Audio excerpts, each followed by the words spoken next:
Efésios capítulo 4, versículo 10, diz assim: aquele que desceu é o mesmo que semelhantemente subiu, muito além de todos os céus, para preencher tudo que existe. Assim, ele designou alguns para apóstolos, outros para profetas, outros para evangelistas, outros para pastores e mestres, com o propósito de aperfeiçoar os santos. Você pode repetir essa parte aqui, gente? Diga assim: com o propósito de aperfeiçoar os santos para a obra do ministério, para que o corpo de Cristo seja edificado. Então, em primeiro lugar, Efésios capítulo 4, 11 diz que o Senhor chamou alguns para pastores, outros para apóstolos, mestres, enfim, os ministérios, que a gente chama de 5 ministérios, a fim de que os santos sejam aperfeiçoados. Então, nós temos agora já uma medida aqui para nós, de entendimento, que o Senhor levanta homens de Deus na terra para aperfeiçoar outros homens. Amém? E algo muito importante, querido, é que o Senhor levanta com uma diferença entre o pastor e o mestre, entre o apóstolo e o profeta. E há uma diferença até gritante entre um e outro. Mas essa é a multiforme sabedoria de Deus. É assim que Deus escolheu fazer a sua obra acontecer na terra, para que ela seja completa. E é importante entendermos que, se o Senhor dá encargos diferentes para os homens, para aperfeiçoar os santos, é porque Ele quer que os santos também se movam dentro de cada encargo desses que os homens têm. Então, se Deus levantou, hoje em dia, o Leandro, por exemplo, com um encargo apostólico, hoje ele é muito mais apóstolo do que pastor, eu pelo menos enxergo assim, né? Nós vemos o Eudes como um profeta da casa, vemos o Daniel como um pastor, e eu entendo que essa multiforme sabedoria de Deus em nos dar esses vários parâmetros é para que a gente possa encontrar um lugar onde a gente possa crescer no Senhor, de acordo com o ministério que a gente foi chamado. Até porque aqui mesmo em Efésios, eu acho que no capítulo 4 mesmo, no primeiro versículo, diz assim: portanto, eu, prisioneiro no Senhor, suplico-vos que andeis de modo digno para com o chamado que vocês receberam. Ou seja, você se sente chamado para ser um pastor, você se sente chamado para ser um evangelista, você se sente chamado para ser um mestre, comece a agir como se você já fosse. Viva do modo digno, de acordo com o seu chamado. Então você tem um chamado para ensinar, porque você percebe isso, porque você gosta muito de ler, de estudar, então você tem um chamado para ser mestre dentro da casa do Senhor, para ensinar a igreja. Comece a agir como se fosse. Esse versículo de Efésios capítulo 4, versículo 1, ele serviu para mim como uma chave na minha época, por exemplo, de solteirice. E ontem nós estivemos com jovens aqui e eu andei lembrando muito dessa época, né? Mas uma coisa eu tive que fazer para conseguir alcançar a minha, vamos chamar assim, a minha bênção da vida sentimental, conjugal, amorosa. Eu passei a viver solteiro como se já fosse casado.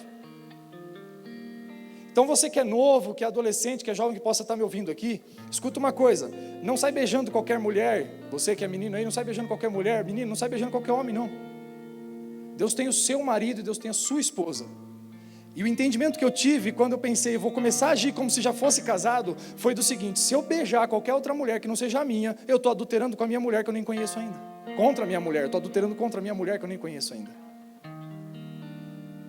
Isso não é bíblico, tá? Isso não está na Bíblia, isso é o entendimento que eu tive, tá? É uma chave que o Senhor virou em mim. A partir daquele momento que eu comecei a pensar isso, então eu deixei os meus... todos os riscos de paquera que eu poderia ter, e eu fui procurar algo que seria certeza no Senhor, sabe, deixei de... Aí a gente escolheu esperar, né? Não escolheu atacar. O cara que sai atirando em todo lado. Não, a gente, cara, acalmei o coração. Então eu comecei a viver do modo digno pelo qual fui chamado. Eu acreditava que eu estava sendo chamado para ser um homem casado. E consequentemente todo mundo já me chamava de pastor na igreja sem eu ser. Eu tinha lá 18, 19 anos, os irmãos já começavam a enxergar isso em mim. Então o que eu comecei a fazer? Eu tentei começar a agir como se eu já fosse um pastor mesmo sem ser. E o Senhor me chamou para o ministério, depois de ter esse entendimento. E quando a gente vai caminhando dentro desse lugar, a gente vai começando a acessar já os benefícios que o Senhor tem para nós nesse lugar. A gente começa a acessar também os encargos e as responsabilidades que o Senhor tem para nós nesse lugar. E a gente passa a viver então do modo digno que a gente foi chamado. Agora vamos lá para Mateus 28. Efésios 4 serviu para nós aqui como uma introdução dessa mensagem. E vocês vão ver como vai fazer sentido para nós quando nós lemos aqui o que o Senhor falou para nós fazermos no final do Evangelho segundo Mateus. No último capítulo de Mateus, que é Mateus 28, do versículo 18 em diante, diz assim, olha, todos acharam? Amém? Então Jesus, aproximando-se deles, lhes assegurou, toda autoridade me foi dada no céu e na terra, portanto, ide e fazei discípulos de todos os povos da terra, batizando-os em nome do Pai, do Filho e do Espírito Santo, ensinando-os a obedecer a tudo quanto vos tenho ordenado, e assim estarei permanentemente convosco até o fim dos tempos. O Senhor deu para nós um encargo, um ministério, e cada um de nós aqui estamos agindo vou usar uns termos aqui do Benê, né? Agindo em uma jurisdição. Cada um na sua envergadura, agindo na sua jurisdição. A gente está fazendo a obra do Senhor, um como pastor, outro como mestre, mas a gente tem um objetivo, o aperfeiçoamento dos santos. Porque isso é uma resposta à missão de Deus que Ele dividiu com a igreja. Acredite, essa não é a missão da igreja, essa é uma missão de Deus. Ele nos comissionou, Ele nos enviou dentro da missão dEle, amém? O Senhor nos chamou para sermos reconciliadores de homens com Deus. E Jesus Cristo, Ele estava ali entregando as últimas palavras para os seus discípulos, era já o final da convivência do Senhor Jesus com os discípulos. Ele esteve ali alguns episódios, depois em Atos também, aparecendo aos discípulos. Antes de subir aos céus, Ele deixou algumas instruções, falando sobre o Espírito Santo. Mas depois de ter andado com os discípulos 3 anos e meio, onde Ele pegou homens iletrados, homens que eram rejeitados pela sociedade, e fez deles homens parecidos com Ele. Sabe de uma coisa interessante? Lá em Israel, até hoje, no meio do povo judeu, existem algumas escolas, onde eles colocam as crianças de 6 a 10 anos, depois de 10 a 14, de 14 até a idade adulta, eles pegam as crianças e vão ensinando. Então o mestre tem uma sala com 20 crianças, ele pega as 2 ou 3 que mais se destacam e fala assim, sigam-me, vocês serão meus discípulos, e aquelas crianças poderão se tornar rabi lá na frente também. E aí eles pegam depois as de 10 a 14, né, porque daí eles selecionaram esses 3 e trouxeram para outra sala. E aí você vai ter uma coisa que o pessoal chama lá de talmidim, que é aquele que pega poeira. Porque quando um rabino está andando, ele tem mais de si um grupo de alunos andando com ele. Então o talmidim é aquele que fica pegando a poeira do seu mestre. E eles caminham junto com o mestre, recebendo todo o ensino. Então, tudo que o mestre e o rabino deles faz, eles ficam olhando e entendendo que... Agora, olha só, todos os discípulos de Jesus, eles foram encontrados em outra profissão. Eles não eram rabinos. Eles não eram mestres, ou seja, eles já tinham sido rejeitados nessas escolas. Eles não tinham passado na prova.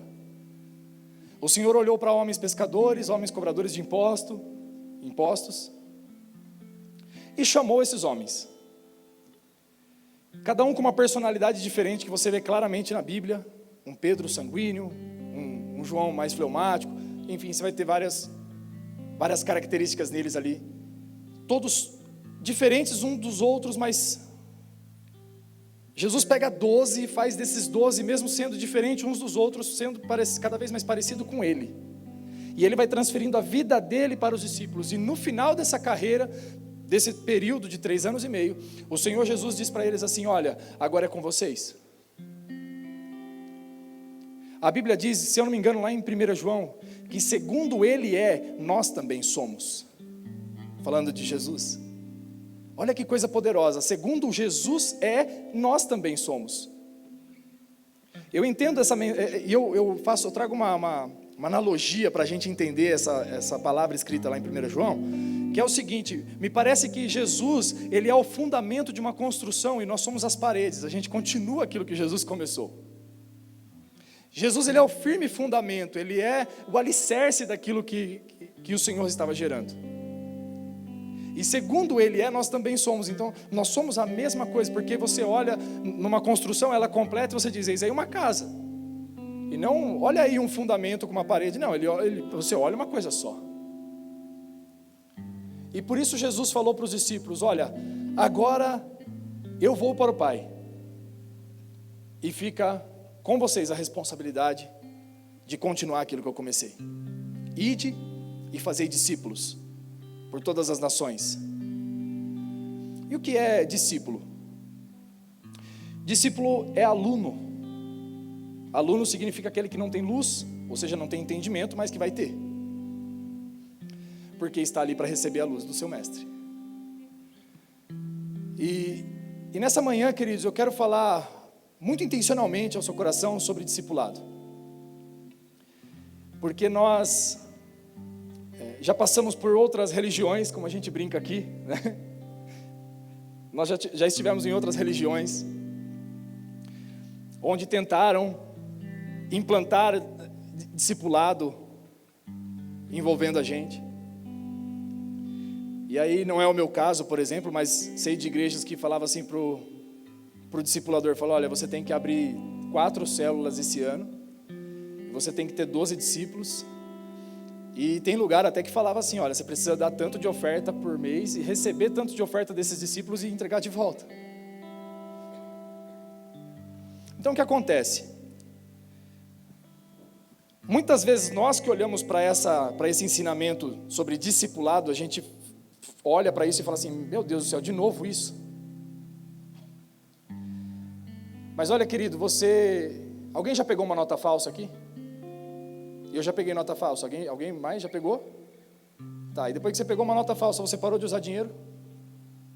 Peguei uma nota falsa, nunca mais vou usar dinheiro agora, porque achei uma nota falsa, como que pode uma nota falsa? Não quero mais dinheiro, não quero mais... Não tem como, irmão. Não é porque você teve antes uma experiência ruim com o discipulado que não quer dizer que ele seja bíblico. Ele é bíblico. E ele é muito importante para o seu crescimento. Obrigado, pastor.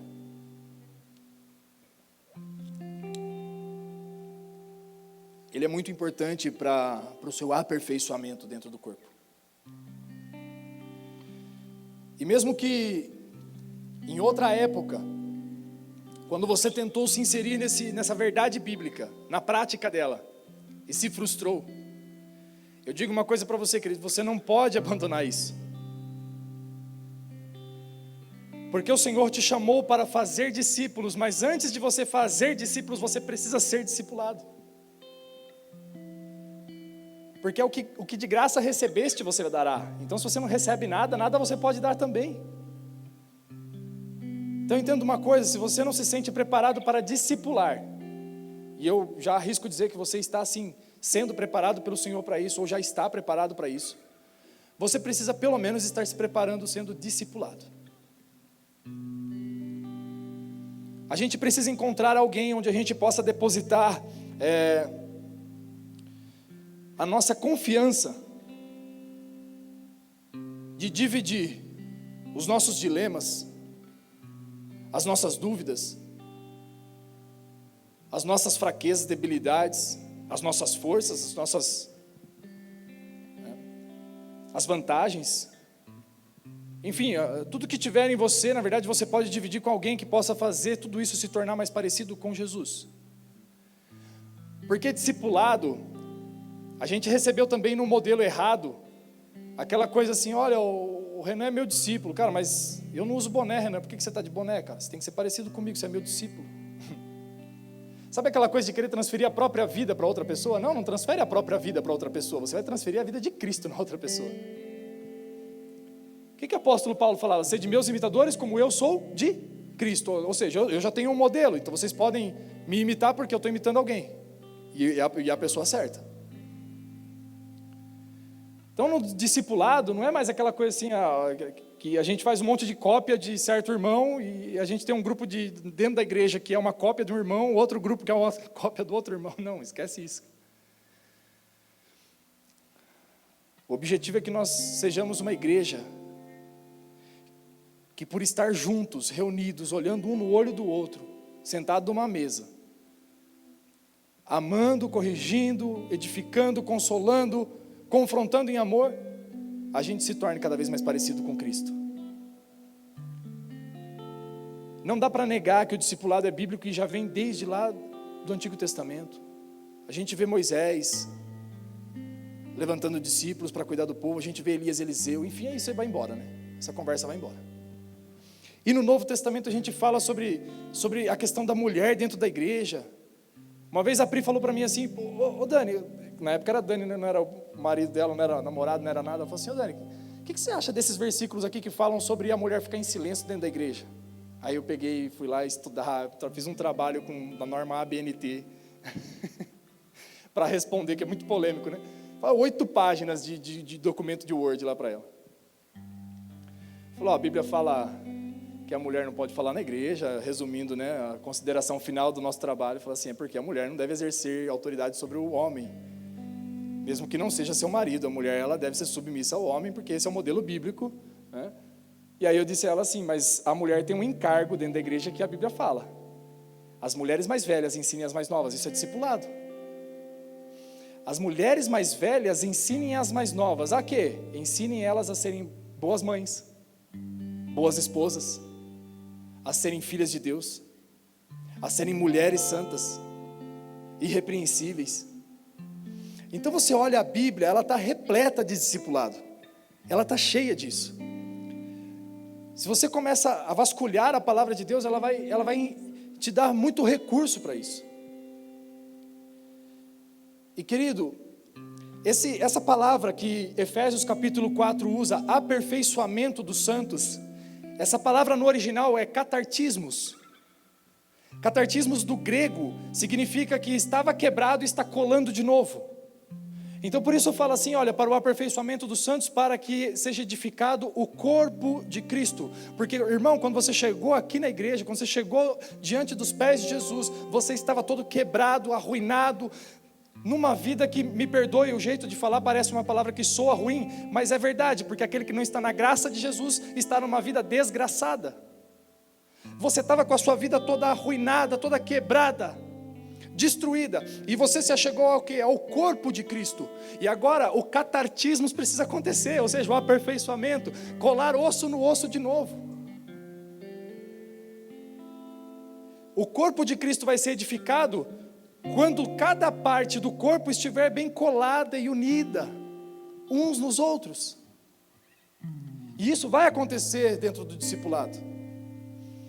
Então, se você estava todo quebrado quando você chegou, qual é o objetivo de um discipulador? Qual é o objetivo de um pastor, de um mestre, de um apóstolo que o Senhor levantou para te aperfeiçoar? É restaurar a tua vida e transferir a vida de Cristo sobre você, para que você seja um exemplo para um seu irmão mais novo depois. E que você seja mais um agente de transformação na vida de alguém. E enfim, gente, isso vai embora. Ah, pastor, eu conheço tudo isso já, eu sempre ouvi isso na igreja. Tá bom, vamos praticar então? Vamos dar o start, gente? Vamos começar? Quem se empolga comigo aqui disso? Amém? Vamos fazer isso de forma intencional? Vamos procurar alguém que sirva para nós como uma referência, falar assim, cara, eu amo aquele cara e eu sei que ele está cheio de Deus, eu quero ele perto de mim, cuidando de mim. Porque eu sei, e teve uma conversa que escapou aí, viu, de uma mesa que uma irmã falou algo muito precioso para o pastor. Falou assim, olha, a gente sabe o que vocês carregam, a gente quer receber de vocês para poder entregar para as outras pessoas. Essa é uma verdade bíblica e espiritual. Porque, meu irmão, quando você está dentro de uma igreja envolvido ao ponto de não querer só vir aqui para ser servido, e sim para servir o Senhor, você para de procurar defeitos no lugar onde você está. E aqui a gente nem vê isso, tá? Eu pelo menos não fico vendo não. Eu vim de lugares que as reclamações eram muito maiores. Já passei por vários ministérios. E sempre vai ter motivo para ter sempre tem alguma coisa que não agrada, né? Alguma coisa não agrada a gente, mas a gente não está aqui para isso. A gente não está aqui para dar nota. Só que quando eu estou envolvido, eu vejo a coisa que não está boa, o que eu vou fazer? Eu vou ser o agente de transformação naquilo que está deficiente e vou começar a fazer a coisa dar certo. Porque alguém que fala mal daquilo que ele participa, meu irmão, eu fiz faculdade na FCG, Faculdade de Ciências Gerenciais. Está no meu currículo a faculdade que eu fiz. Aí se eu chego pro mundão aí todo e falo assim, cara, pensou na faculdade furreca, pensou na faculdade ruim. Cara, eu estou falando mal do que eu sou, eu me formei lá. Eu venho aqui no púlpito e falo no microfone para vocês todos os defeitos da Pri. Vou tomar emprestado aqui o ensino do Juscelio de um podcast que ele fez esses dias, né? Meu irmão, se você fala mal da sua esposa, acredite, o que ela está dando é alguma coisa que Deus está conseguindo tirar de você. O que aconteceu com ela é alguma coisinha que Deus está conseguindo tirar de você, por isso que ela está desse jeito. Então se eu chego aqui e falo mal da Pri para os irmãos, ela é a minha esposa, gente. Como que eu vou falar mal de mim mesmo? Eu vou falar mal de mim mesmo, porque o homem e a mulher, eles são um no Senhor. Amém? Vocês estão me entendendo? Então a nossa igreja, ela tem que ser para nós, e eu não estou aqui trazendo correção, tá, gente? Esse ensino não é corretivo, porque como eu falei, não acontece aqui. E eu dou graças a Deus por isso. Mas quando a gente fala desse jeito, já previne, então não faz corretivo, mas faz prevenção, né? Porque a Bíblia fala, não adianta ter um encantador de cobras depois que ela já mordeu. Cobra já picou, não adianta vir tocar flauta. Então a gente traz um preventivo aqui. Fale bem daquilo que você participa, fale bem da sua família, fale bem da sua igreja, fale bem da sua escola, fale bem da sua faculdade, fale bem do seu trabalho, da sua empresa. Isso é lealdade, e isso é compromisso, isso é comprometimento. Então a partir do momento que eu tomo um posicionamento assim dentro de uma igreja, agora eu já não vivo mais para ser servido, e eu mudo a minha mentalidade. E é o que a Bíblia pede, sede transformados pela renovação do vosso entendimento, segundo a palavra de Deus, né?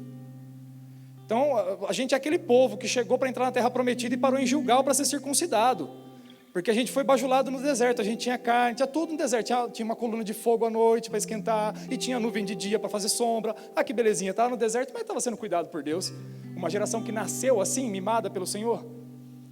Só que agora ia atravessar um rio e ia ter que derrubar gigante, meu irmão. Ia atravessar um rio, ia ter que ir para a guerra, ia ter que sacar a espada. Agora eu preciso de uma mudança de mentalidade.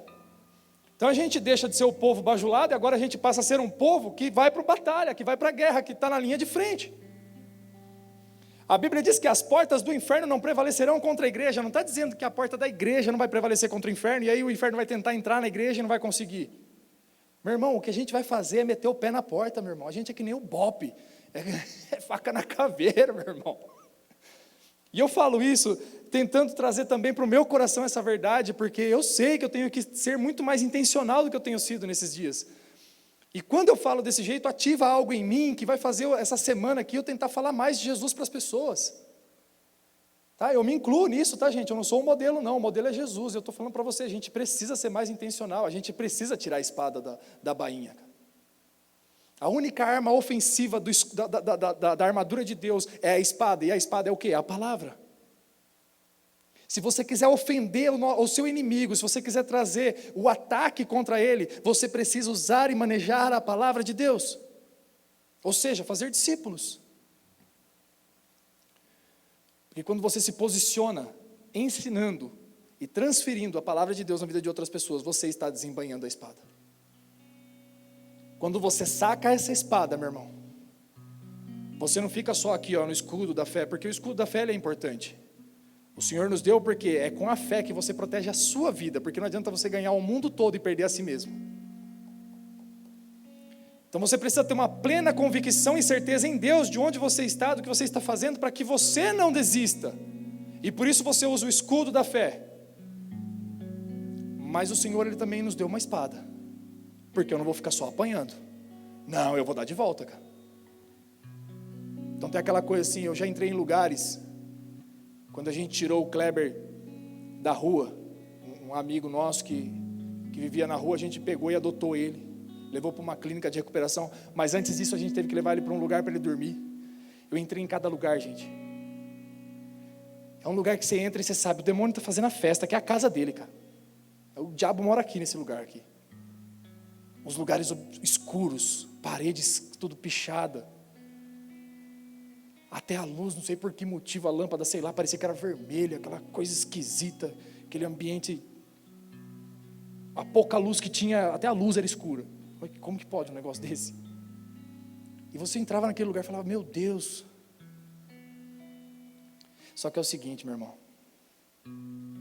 quando você tem entendimento de que o Senhor te deu uma espada, que o Senhor te deu a palavra dele, que o Senhor te chamou para ser um discipulador, que o Senhor te chamou para fazer discípulos, que o Senhor te chamou para você dar uma resposta para ele do eis-me aqui, e você entra já com a espada na mão nesses lugares, não é você que sente opressão do lugar que você está, mas o lugar sente a opressão. Eu falei aqui esses dias, né, que muitas vezes quando você chega para expulsar um demônio, e você tem um entendimento da graça de Deus que está sobre você, e a autoridade que está no nome de Jesus, Ele mesmo fala, você não, sai daqui. Quantos já passaram por isso? Amém? É assim, não é, pastor? Você chega num lugar para expulsar um demônio, o demônio olha para você, ele sabe que ele vai perder. Ele sabe que é o fim dele. Não porque é você, não, porque Jesus te ensinou e você aprendeu. Porque alguém te discipulou. Porque alguém te ensinou. E você soube manejar a arma de ofensa. Então essa é uma verdade espiritual. Eu quero receber de vocês, pastores, porque eu sei que vocês têm um depósito no Senhor, para poder entregar para as outras pessoas. E aí a gente vai cair naquilo que perguntaram pro Douglas Gonçalves, né? Do Dizascope, é Douglas, né? É isso? Perguntaram para ele assim, pastor, Douglas, o que eu faço? Não me sinto alimentado na igreja que eu estou. Não consigo me alimentar naquela igreja. Ele falou assim, você não vai conseguir mesmo, meu irmão, porque quem tem fome tem que comer em casa. Na igreja você vai para servir a mesa, meu irmão, você já é crente. Você não vai mais para ser alimentado, você já vai para começar a alimentar. E agora, nesse momento, você pode até sentar aqui olhando para mim, e você está vendo a nuca do seu irmão aí que está na sua frente, né? E não tem relacionamento agora, porque a gente está nesse formato aqui. Mas, uma vez por mês, a gente tem um almoço para sentar um de frente para o outro aqui e sermos edificados mutuamente. Fora os almoços que acontecem aqui, todos os irmãos aqui são sempre incentivados e impulsionados a buscarem tempo de mesa uns com os outros.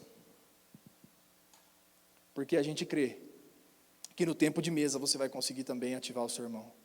Corrigir, ensinar, exortar, edificar, levantar, animar. E tudo mais que a palavra do Senhor pode fazer, libertar o teu irmão. Você já parou para pensar que às vezes você está carregando algo aí, uma chave, uma experiência que você teve com Deus, que pode mudar a vida do seu irmão? Pois é, não retenha. Não saia do lugar que o Senhor te chamou para andar. E não evite o lugar que o Senhor está te chamando para ir. Não deixe aquele lugar vazio, porque tem um lugar que o Senhor está te chamando para estar. Não deixe esse lugar vazio, preencha esse lugar. Porque há uma demanda ali, e essa demanda precisa ser atendida por cada um de nós. Amém, queridos? Vocês estão quietinhos, né? Glória a Deus.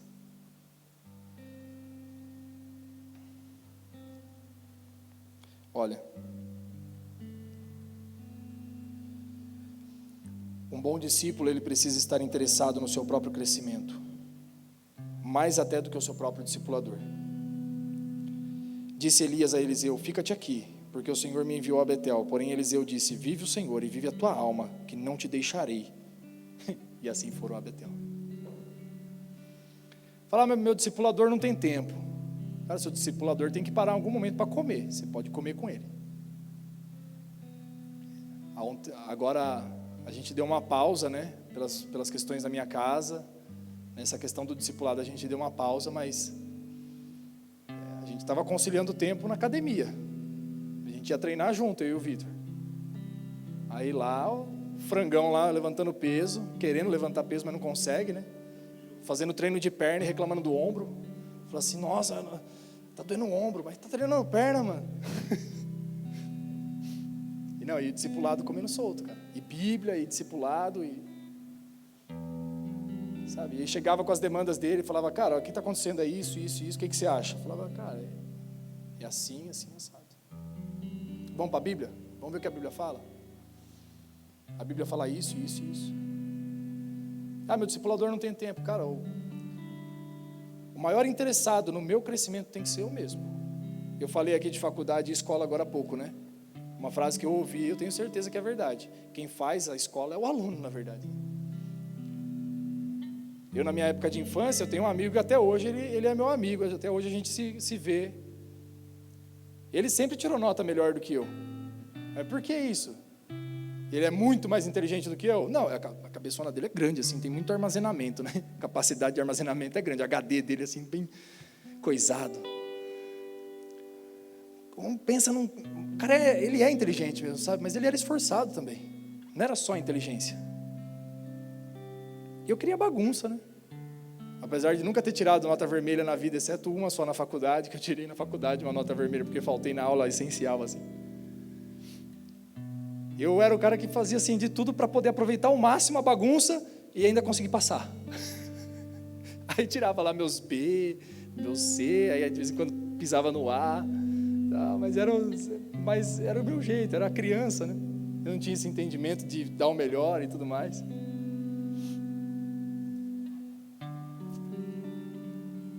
Mas quem faz o aluno é a escola, meu irmão. Quem faz a escola é o aluno. Ou seja, não importa se o meu discipulador está com pouco tempo. Eu vou gastar tempo no Senhor, naquilo que Ele já me falou pela última vez. A última vinda do Leandro para cá, eu não marquei tempo com ele. Mas eu fui prestar conta. Eu falei assim, Lê, aqui na frente da igreja que a gente está saindo da reunião, eu falei, Lê, deixa eu falar um negócio para você, cara. Você sabe que sempre que você vem, eu tento gastar um tempo contigo aí. Eu pego o seu tempo aí para mim, né? Eu fico correndo atrás de você. Você vai para uma igreja, eu vou junto. Eu quero estar perto. Você é meu discipulador, cara. Você está transferindo a vida de Cristo para mim. Eu aprendo com você. Mas sabe que dessa vez eu não marquei? Sabe por quê, cara? Porque a última lição que você me deu eu ainda não consegui vencer. Ainda estou empacado nela. Mas fiz o que você pediu, tá aqui. Aí prestei conta, né? Ele falou, organiza as tuas prioridades, o seu tempo, divide aí os setores da sua vida aí, põe numa folha sulfite, dá uma nota aí para você, dá um tempo que você está gastando para cada coisa. Aí eu fiz tudo isso e falei, vou melhorar nisso e nisso. Então, como está e a ação que eu vou fazer para melhorar, né? Que a minha demanda era essa, cara, não estou conseguindo manter os pratinhos equilibrados. Estou girando os pratinhos aqui, mas tem hora que cai algum ou outro aqui, eu preciso... É muita coisa, né? É um ministério, é o pai, é esposo, é empresário, é uma quantidade grande de demanda. E tem que cuidar de mim mesmo. E aí eu falei com o Lê, falei, olha, vou só prestar conta. Está aqui a lição, estou tentando vencer. Mas o Lê vem para cá uma vez a cada 3 meses. E quando ele vier, eu tenho que dar um jeito de estar com ele. Ele vai ter que comer quando ele estiver aqui. Algum almoço ele vai almoçar comigo. Algum café ele vai tomar comigo. Ele vai gastar tempo comigo. Por quê? Porque ele sabe também que eu não estou querendo tomar o tempo dele à toa. Ele sabe que eu também estou tomando o tempo dele para que o propósito de Cristo seja cumprido. Não estou tomando o tempo dele para trazer uma demanda que seja para a minha vida ficar melhor. Ele não é meu coaching.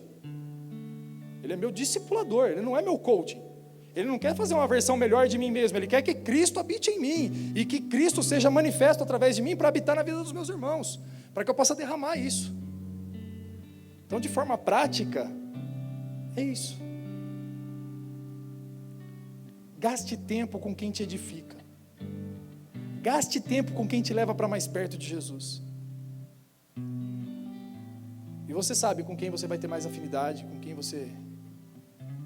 E uma coisa muito legal é que o Lê também, ele é pastoreado, né? Então isso é coisa linda, porque todo homem precisa ser pastoreado. Todo pastor precisa ser pastoreado.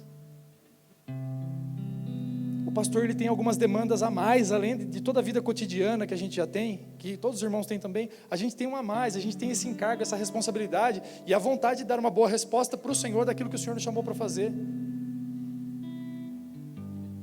E quando a gente pode muitas vezes não conseguir atender alguma dessas coisas, pode haver uma frustração em nós, pode haver feridas, mágoas.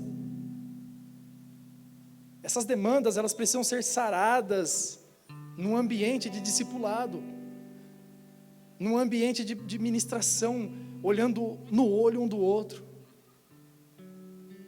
para que a gente possa andar mais uma milha. O discipulador, ele tem que ser muito autêntico com o seu discípulo, e o seu discípulo ser muito autêntico com ele também. O discipulador, ele não pode negar as verdades bíblicas para o seu discípulo para agradar ele. Quando tiver uma verdade bíblica que você sabe que vai desagradar, você acaba tendo que falar, meu irmão, é isso que a Bíblia fala, você quer? O discípulo, ele não pode falar assim para o discipulador, roubei uma corda, só que não conta que tinha uma vaca amarrada na outra ponta. Amém? Roubei uma corda, tá, e na outra ponta tinha uma vaca. Não, quando você estiver com o seu discipulador, você precisa derramar o seu coração. Falar, cara, tem hora que eu penso em desistir, por isso, por isso e por isso. Tem hora que eu penso em parar, cara. Olha, isso que eu vi acontecer não me agradou, isso não serviu para mim, cara, isso não está legal. Eu não estou bem. Mas também não é desabafar uma demanda pensando que você vai ficar nela o tempo todo, porque você não pode ser essa pessoa, você pode passar por esse lugar. Não tem problema nenhum você entrar em crise, nenhum, você só não pode ficar nela. Nós não estamos em crise, nós estamos em Cristo. Você não pode ficar na crise 10 anos, 20 anos, meu irmão, você vai viver desse jeito? Não, seja liberto em nome de Jesus, sai dessa crise e avança. Tenha um entendimento que quando você abre o teu coração, você abre a fim de sair daquele lugar, não para ficar nele com alguém sabendo. Tem um versículo que acho que está lá em Zacarias 2,5, que fala muito ao meu coração. Pensa num versículo que eu acho muito forte. A Bíblia fala assim, eu mesmo serei, Deus falando para o povo dele, eu mesmo serei um muro de fogo ao seu redor. Gente, eu quero imprimir um quadro desse aí para pôr no quarto dos meus filhos lá, sabe? É uma palavra que eu quero sobre eles, assim, o Senhor vai ser um muro de fogo ao redor, ninguém toca. Na Melissa e no José. O Senhor é um muro de fogo. Amém. Glória a Deus. Só que eu vou falar para vocês, gente. Toda casa tem muro, mas tem portão. E tem porta. Por mais que o Senhor seja um muro de fogo, você precisa ter um portão para acessar, para ser acessado. Porque o muro de fogo te protege do demônio, te protege do diabo, do inimigo. Te protege de Satanás. O muro de fogo não é para te proteger de homens de Deus que querem edificar a tua vida. Tem um muro de fogo aí ao seu redor, meu irmão, para te proteger das mágoas, das amarguras, das tristezas dessa vida, mas, meu irmão, você precisa ter um portão aí que dê acesso ao teu coração. Pastor, mas eu já me frustrei muito falando para as pessoas, que nem eu falei agora há pouco, você não pode deixar de usar dinheiro depois de pegar uma nota falsa. Você precisa entender que você acessou um novo ambiente, que você está ao redor de novas pessoas, e que você agora tem gente que está querendo ser parecido com Jesus e que quer transferir isso para você. Então abre o portão do teu coração, convida alguém para entrar e fala assim, você pode. E se você percebe que a pessoa não é bênção, você pode falar, você não é bênção não, você sai fora. Não tem nada de errado com isso, nada de errado. Pelo contrário, está muito certo.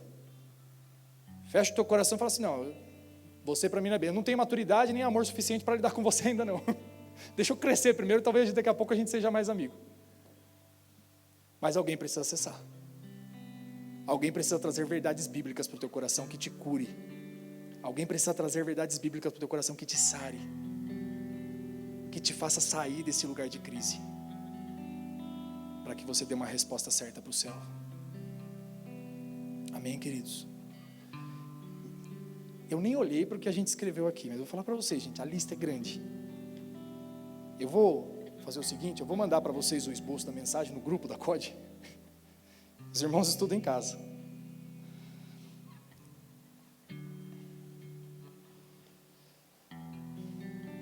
Olha só. O discípulo não pode jogar a culpa do seu não crescimento no seu discipulador. É como Miriam e Arão, né? Falaram contra Moisés por causa da mulher cusita, com quem casara, porquanto tinha casado com uma mulher cusita. E disseram, porventura, falou o Senhor somente por Moisés? Não falou também por nós? E o Senhor ouviu. E disse, ouvi agora as minhas palavras. Se entre vós houver profeta, eu, o Senhor, em visão a ele me farei conhecer, ou em sonhos falarei com ele. É um erro jogar sempre a culpa do nosso não crescimento em outra pessoa ou nas circunstâncias. Eu quero crescer espiritualmente. Quero decidir isso, decidir. Quero sair das minhas crises, quero. Quero acessar algo novo no Senhor, quero. Então, pronto. Eu não posso ser discipulado para o meu pastor estar lá morando em Portugal. Ele tem um montão de coisa para fazer lá também, não vou conseguir ligar para ele, tá? Ele é o meu principal discipulador. Mas se eu precisar de alguém... Gente, hoje em dia a gente tem tantos pastores no YouTube que podem discipular de uma forma mais indireta, assim. Mas é um discipulado.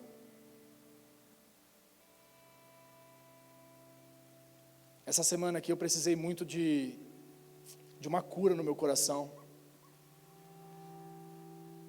Eu mandei mensagem para o Lê e eu vi que ele demorou um pouco para responder, coisa assim, de minutos. Não demora muito não, tá? Antes que alguém já comece. É que tem uma brincadeira aí, né? Que tem um irmão que fala que o Lê demora para responder. Mas você quer ver, Lucas, o Lê demora para responder, Lucas? Rapidinho. Mas assim, coisa de alguns minutos. Mas eu estava muito apavorado, desesperado, não quis atrapalhar ele também. Eu liguei lá para a Gláucia, para o Márcio, meus amigos. Eles nem pastores são. Mas são homem e mulher de Deus, que sempre estiveram perto de nós, sempre cuidaram da gente. E eu desabafei com eles. Chorei no telefone com eles. E eles não precisaram nem pregar para mim, eu só precisava falar, alguém só precisava me ouvir. Por quê? Porque eu estava em crise, eu não podia ficar aquela crise não ia gerar nada em mim, eu só ia ficar me atrapalhando só. Porque tem crise que te leva para um lugar melhor, mas tem crise que é só para te desgastar, meu irmão. Tem crise que é uma armadilha do Satanás para a sua vida. Eu precisava sair daquele lugar, porque eu vi que eu estava sendo roubado. Meu filho tinha nascido no dia anterior e eu não estava feliz. E estava tudo bem. E eu não estava feliz, não era nem por causa de filho, de parto, de PRI, de nada. Era por causa das minhas coisas, do meu trabalho, tudo estava me roubando. Eu falei, não, eu não posso ficar nesse lugar. Liguei, chorei, quando desliguei, fiquei de boa. E a minha preocupação era que eu ia ter que voltar atrás com um monte de prazo com o cliente. Voltei atrás com todo mundo, renegociei prazo, todo mundo aceitou numa boa, porque os meus irmãos estavam orando por mim lá em Vinhedo. Falou assim, a gente vai orar aqui, você vai falar com todos os seus clientes, aí todo mundo vai aceitar. E ontem à tarde estava assistindo um jogo de futebol com meu filho. Programa de pai e filho, né, de coisa de homem, né? Sentei com ele do lado, falei, e aí filho, você acha que foi falta ou não foi? Ele falou, esse jogador tem se mostrado assim, um jogador muito destacado e tal. Eu imaginei na minha cabeça ele falando. Estava lá, eu e o Zé, assistindo o jogo, deitado no sofá. Cara, eu venci, eu saí da crise, amém? Por quê? Porque acionei alguém que tem o Espírito Santo de Deus para me ajudar. O ideal é que a gente sempre vá para o Senhor antes de levar uma demanda para os homens. Mas naquele dia eu estava vendo que nem para o Senhor eu não conseguia me apresentar, eu estava irado. Eu já tinha dado um monte de murro no banco do lado assim do carro, nervoso, o celular pulava assim quando eu batia, eu falava, não aguento mais. Estava meio endemoniado assim, gritando na estrada assim, pá. Vocês me imaginam assim? Não, né? Pois é, a gente não é de ferro, né, gente? São as emoções que fica a milhão. Você está perdendo o tempo de estar ali num momento que nunca mais vai voltar, né? Filho acabou de nascer. E eu estou aqui atrás de trabalho, está tudo atrasado, não está dando nada certo. Eu falei, cara, com essa ira toda aqui, eu não vou nem me apresentar diante de Deus, vou pedir para alguém ser uma ponte aqui. Falei, cara, intercede por mim aí, gente. Amém, queridos? Conte com o corpo de pastores daqui. Contem comigo. Eu sei que os pastores vão falar isso para vocês também. para vocês contarem com eles. Eu vou deixar cada um falar por si só. Mas o Lê já falou aqui, contem comigo. Pastor Daniel já falou aqui, conte comigo. Pastor Eu já falou, podem contar comigo. Tenha um tempo de mesa. Querido, não fique muito tempo fora do propósito do Senhor. Não fique muito tempo nas crises que vão só te roubar. Não fique muito tempo naquilo que está desgastando a sua vida, a sua saúde, suas emoções. Muitos problemas de saúde são gerados por nervosismo, por ansiedade. Não fica nesse lugar, querido. Cuida de ti mesmo. Cuida de você mesmo. Esteja bem. Quer uma prioridade para a sua vida?